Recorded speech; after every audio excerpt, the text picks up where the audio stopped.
अस्सलाम वालेकुम दोस्तों, पाक हेल्थ टिप्स में आप सबको खुश आमदीद। आज जो आपको मैं नुस्खा बताने जा रहा हूँ उसमें 40 बीमारियों की शिफा है, जिसमें शुगर, यरकान, कैंसर, दिल की बीमारी और मोटापा और पेट की जितनी भी बीमारियां हैं, इन सब के लिए ये बहुत ही मुफीद है। और इसके इस्तेमाल से 2 हफ्तों में मोटापा और ब्लड प्रेशर बराबर हो जाता है।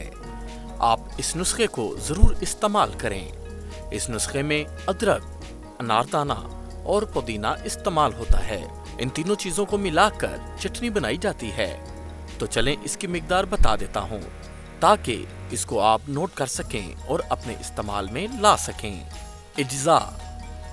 चटनी बनाने के लिए जो इज्जा दरकार हैं उनमें सबसे पहले अदरक 1 छटांग, पुदीना 1 छटांग, अनारदाना 1 छटांग।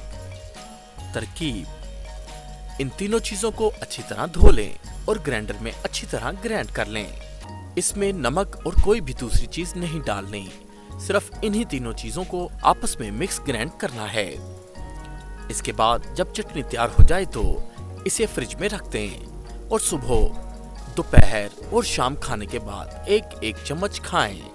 आपको खुद एक हफ्ते में अंदाजा हो जाएगा कि ये कितना मुफीद नुस्खा है। और जो भी अफराद मोटापे का शिकार हैं वो इसे जरूर इस्तेमाल करें, क्योंकि ये चटनी मोटापा बहुत कम दिनों में कम करती है और इसके कोई नुकसानात नहीं हैं। आप किसी भी खौफ के बिना इसे इस्तेमाल कर सकते हैं और खुद को सेहतमंद रख सकते हैं। ये चटनी अर्के इंसा के मरीज भी जरूर इस्तेमाल करें, इससे ये मर्ज भी खत्म हो जाता है और आप सेहतमंद तंदुरुस्त नजर आएंगे। इसलिए अभी से इस चटनी की रेसिपी को नोट फरमा लें और आज से ही इसका इस्तेमाल शुरू करते हैं। कुछ ही दिनों में आपको फर्क महसूस हो जाएगा।